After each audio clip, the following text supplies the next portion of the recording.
Olá, espero que tenham gostado do vídeo da aula 1, em que eu abordei sobre a história da educação de jovens e adultos no Brasil, e agora nesse vídeo, referente à unidade 2, eu vou falar um pouco mais a partir de dois textos. O primeiro texto da Maria Clara de Pierro, que fala sobre as notas sobre a redefinição da identidade das políticas públicas da educação de jovens e adultos no Brasil. E o segundo texto que eu vou usar, ele é da Suelen Santos Maurício. Ela é doutoranda da educação da Universidade do Estado de Santa Catarina, e o título do texto que ela usa é Reflexões sobre as diretrizes curriculares para a educação de jovens e adultos. Então, nesta unidade, nós nos colocamos como tema os determinantes históricos, políticos, na redefinição das políticas educacionais para a educação de jovens e adultos no Brasil, tendo como objetivo reconhecer as características comuns ao público, os programas e as políticas da educação de jovens e adultos no Brasil. Nós vamos fazer uma pequena exposição sobre a estrutura da aula e sobre os conteúdos, e a partir daí, tenho certeza que com a leitura dos dois textos vocês conseguirão entender melhor, principalmente no que se refere a buscar entender como vem sendo definida uma identidade para a educação de jovens e adultos no Brasil. Essa identidade vem sendo redefinida principalmente a partir da Lei de Diretrizes e Bases e das Diretrizes Curriculares Nacionais da Educação de Jovens e Adultos de 2000. Então, espero que vocês consigam acompanhar a exposição.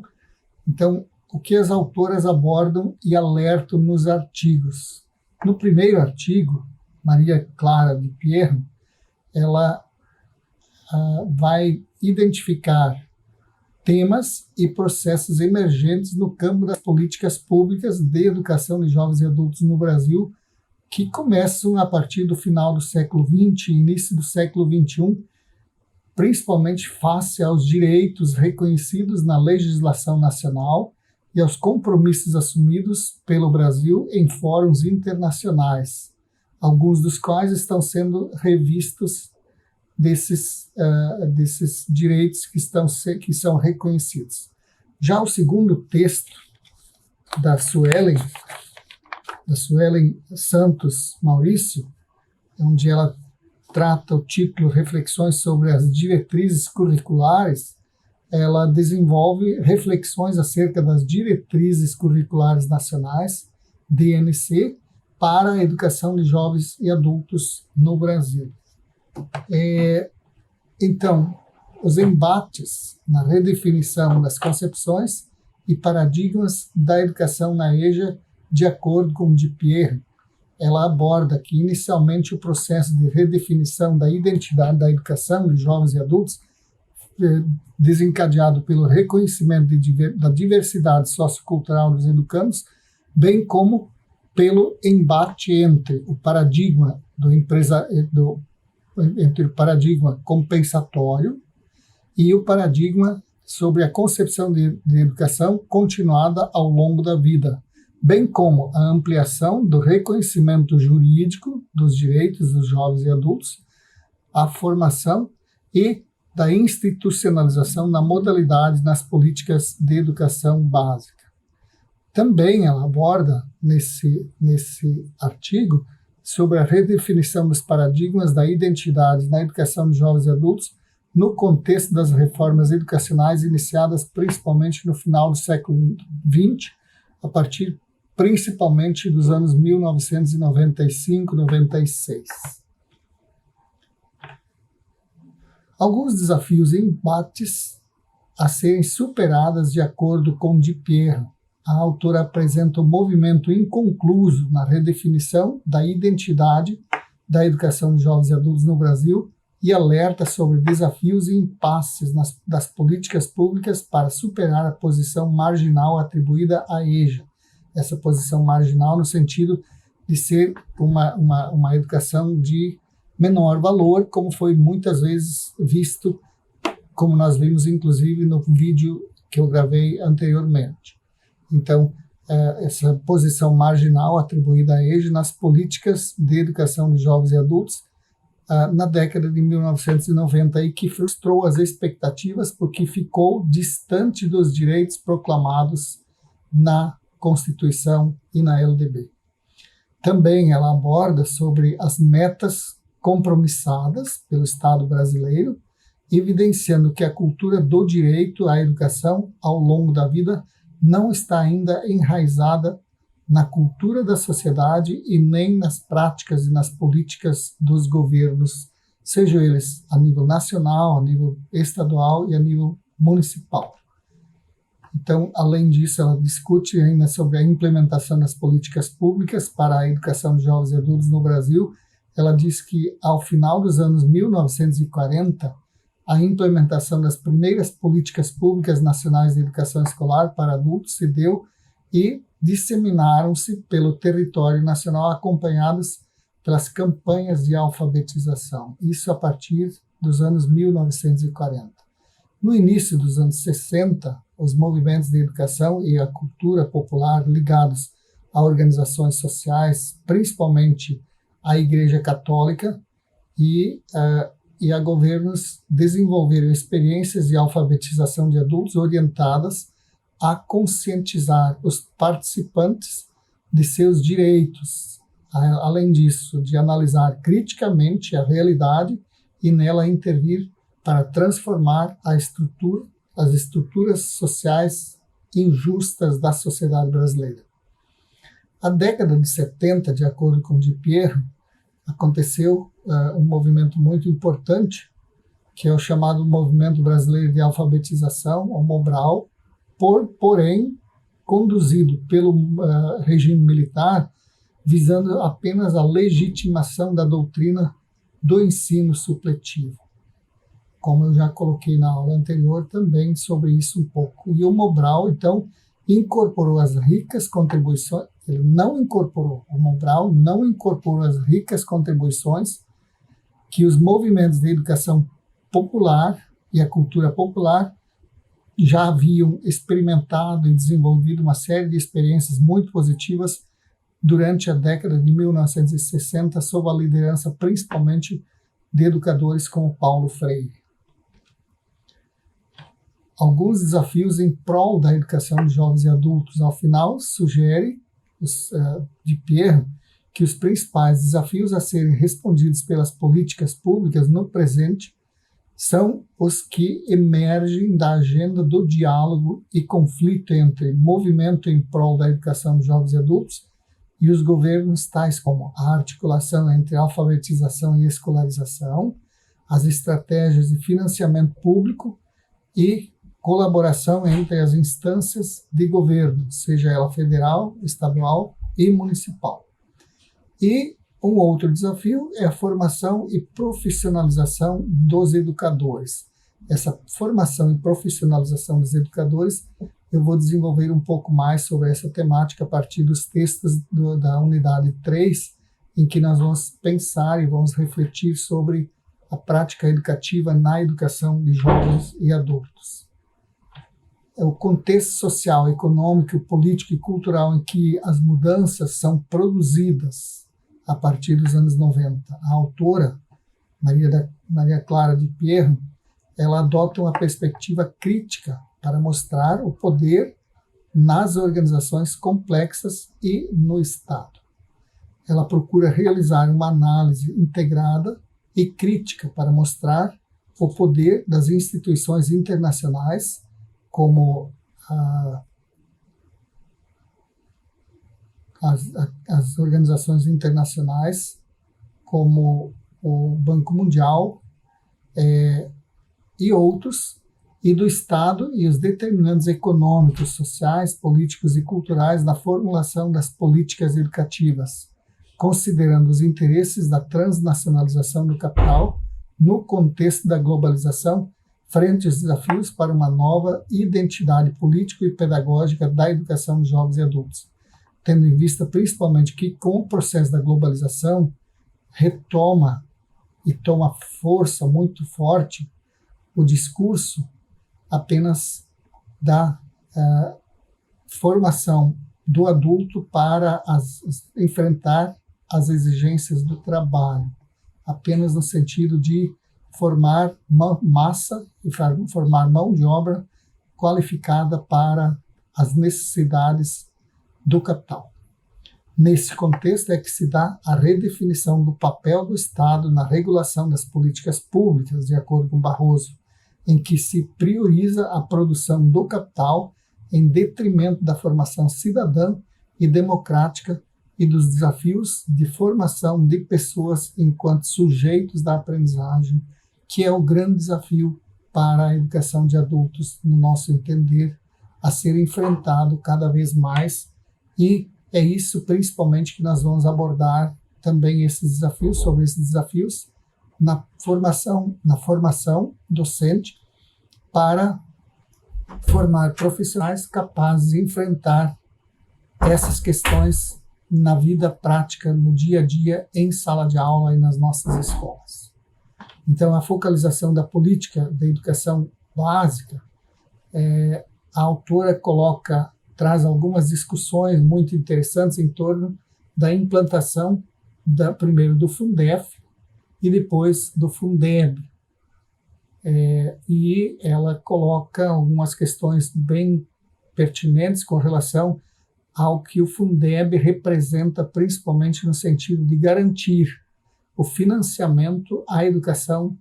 de jovens e adultos através do financiamento da educação básica, em que os estados e municípios reagiram a essa conjuntura de modos variados, alguns apoiando e outros também dificultando ou resistindo a essa implantação do Fundeb. A ampliação, redução ou manutenção dos serviços de educação de jovens e adultos dependeu, de acordo com o Bipierro, da capacidade financeira de cada unidade da federação, da vontade política dos respectivos governantes, da demanda de pressão social da população local em defesa desse direito. É aí que ganha força a política do Fundeb, principalmente por alguns municípios e alguns estados mais progressistas, eles assumirem a educação de jovens e adultos como uma política pública que precisa ser financiada pelo Estado. Ainda, Bipierro também focaliza o estabelecimento de parcerias com organizações sociais para a execução direta dos serviços educativos para jovens e adultos, como, por exemplo, instituições como SESI, SENAC e outras instituições. Ainda ela focaliza o movimento político de voluntariado, participação da educação popular, como é o caso dos movimentos de alfabetização, o chamado MOVA e outras iniciativas, Proeja e outros. A descoberta da diversidade na identidade política pedagógica da educação de adultos, de acordo com Bipierro, ela ocupou lugar marginal na formação educacional da segunda metade dos anos 90, implementada sob o condicionamento das parcerias neoliberais de reforma do Estado e restrição ao gasto público e orientada pelas diretrizes de desconcentração, focalização e redefinição das atribuições dos setores público e privado. E nos anos mais recentes, já início do século XXI, os primeiros anos do século XXI, a descoberta da diversidade da identidade da educação de jovens e adultos,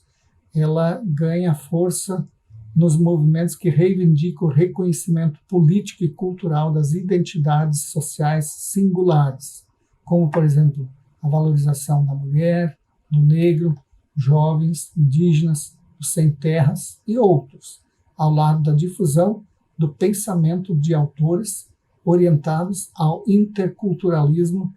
e ou vinculados ao paradigma da identidade e das diferenças, o que favoreceu o reconhecimento da diversidade dos sujeitos da educação de jovens e adultos. Então, essa redescoberta, ou essa descoberta dessa diversidade política na identidade político-pedagógica da EJA, ela avançou principalmente ao longo do século XXI, a partir dos anos 2003, 2004, 2005 para frente. Uma análise crítica sobre as diretrizes curriculares nacionais apresentada por Di Piero para a educação de jovens e adultos no Brasil, podemos apontar a resolução do Conselho Nacional de Educação, da Câmara de Educação Básica, número 1 de 2000, que normatiza a educação de pessoas jovens e adultos em todas as suas modalidades, redefinindo diretrizes nacionais que devem obrigatoriamente ser observadas na oferta da EJA, considerando o caráter próprio dessa modalidade de educação. E o documento de Carlos Jamil Cury merece alguns pontos importantes a serem destacados. Sobre os fundamentos e as funções da educação de jovens e adultos, as bases nacionais, as diretrizes curriculares nacionais, bases histórico-legais e atuais, a educação de jovens e adultos através da manutenção dos exames supletivos e cursos à distância e no exterior, além do Plano Nacional de Educação, bases históricos sociais da EJA, iniciativas públicas e privadas, indicadores estatísticos da EJA, formação docente para a EJA e diretrizes curriculares nacionais e o direito à educação para todos. Um outro parecer do Conselho Nacional de Educação, número 20 de 2005, aprovado em 2005, ele propõe a inclusão de jovens e adultos, prevista no Decreto 5.478, como alternativa para a oferta profissional técnica de nível médio de forma integrada com o ensino médio. Aí possibilitou que algumas escolas aproveitassem suas experiências de formação profissional e também pudessem aliar a educação regular para certificação de nível fundamental ou de nível médio.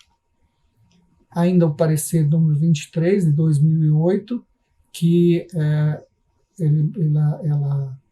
institui as diretrizes operacionais para a EJA em alguns aspectos, como duração dos cursos e a idade mínima para ingresso nos cursos da EJA. Um outro parecer importante que a autora cita é o parecer do Conselho Nacional de Educação, da Câmara da Educação Básica, número 6 de 2010,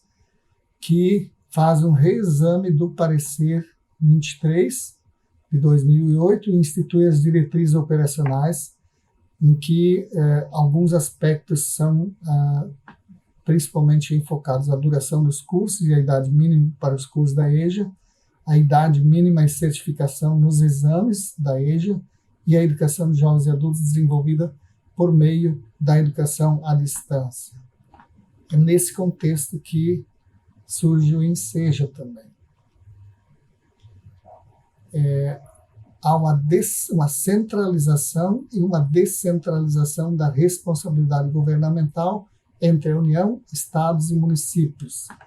Isso gera alguns ranços e também alguns avanços, principalmente essa centralização e a descentralização, no sentido principalmente do que se refere à transferência de responsabilidades para os municípios, que passam a assumir grande parte do ônus do financiamento da educação. Mesmo após a promulgação em 1996 da Lei de Diretrizes e Bases, a cultura brasileira ainda encontra-se impregnada pela concepção compensatória de educação de jovens e adultos, que inspirou o ensino supletivo. Então, a grande marca do ensino supletivo é que a educação era entendida como uma forma de compensar perdas do passado. E a educação de jovens e adultos, a EJA, ela propõe uma outra concepção de que a educação ela deve se dar como um direito do sujeito e não como apenas um pagamento de uma dívida. Então, a educação capaz de responder a esse desafio não é aquela voltada para as carências e o passado tal, qual a tradição do ensino supletivo, mas aquela que, reconhecendo nos jovens e nos adultos sujeitos plenos de direito e de cultura, pergunta quais são suas necessidades de aprendizagem no presente, para que possam transformá-lo coletivamente. Então, nos 8 anos da presidência de Fernando Henrique Cardoso, o governo federal conferiu lugar marginal à educação de jovens e adultos. Ela só passa a avançar significativamente com os governos Lula, mas a partir de 2008, se não me engano. 2003. Os estudos na educação de jovens e adultos, eles precisam contemplar, de acordo com a autora, o mundo do trabalho na contemporaneidade, a economia solidária e empreendedorismo, a educação digital como estratégia de inclusão social, práticas pedagógicas e processos avaliativos e formação de educadores específicos para a educação de jovens e adultos, a educação de adultos na perspectiva da educação popular e a organização da educação de jovens e adultos no contexto das instituições prisionais. A resolução número 3 de 2010, ela institui as diretrizes operacionais da educação de jovens e adultos em aspectos relativos à duração dos cursos e à idade mínima para ingresso, a idade mínima e certificação nos exames da EJA e a educação desenvolvida por meio da educação à distância, ela é regulamentada também pela resolução 3 de 2010. Apenas para situar um pouco, então, algumas considerações sobre o tema, o movimento adotou desde então uma estratégia descentralizadora de articulação intersetorial mediante a constituição nos estados de fóruns de educação de jovens e adultos que funcionam como espaços públicos de gestão democrática e de controle das políticas educacionais para jovens e adultos. Os fóruns tomaram para si os compromissos firmados pelo país na Quinta Confinteia e nos anos que a ela se seguiram, utilizaram uma estratégia de articulação em rede para organizar anualmente, em colaboração com instâncias dos 3 níveis, municipal, estadual e federal, encontros nacionais de educação de jovens e adultos, os chamados os ENEJAs, quando o movimento tenta influir nas políticas públicas em âmbito nacional. Então, essas são algumas considerações importantes que vale a pena serem ressaltadas aqui. Ainda a formação inicial e continuada de educadores, que passa a ser enfrentada de forma mais aberta, de forma mais consistente, é um dos temas abordados com prioridade pelos fóruns